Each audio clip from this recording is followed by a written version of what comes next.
Welcome to another edition of Research Connection. Joining me today is Dr. Barbara Qurollo.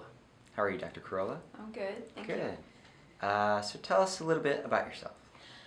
So I am a research assistant professor here, and I started here doing a postdoc with Dr. Breischwart. It's kind of how I got into studying vector-borne diseases.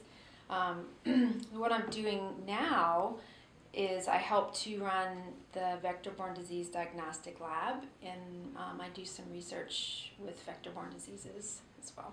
Interesting. Do you have any collaborations you're involved with? I do. I'm working with two groups at Duke. So one group, the Duke Lemur Center, we have a project where we are studying vector-borne diseases in lemurs, specifically wild lemurs in Madagascar. And so this project, we got to go out to Madagascar, and I kind of tagged on with a team that had been going every 2 years to capture wild lemurs and do health assessments on them. And while we were out there, we got to pick ticks off the lemurs and collect blood and take back and do prevalence studies.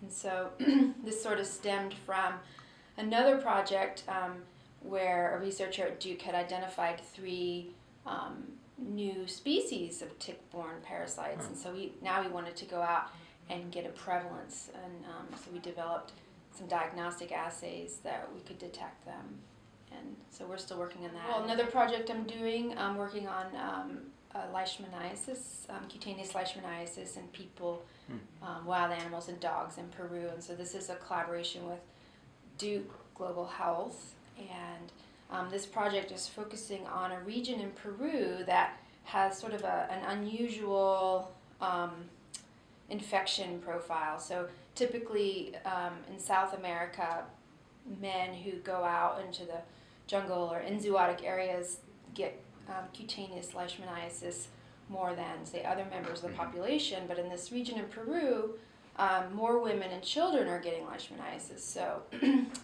a graduate student from Duke has gone down there, and also a vet student from here, from NC State, went down and recently worked with local health officials, collected a bunch of samples from humans, which are being tested there,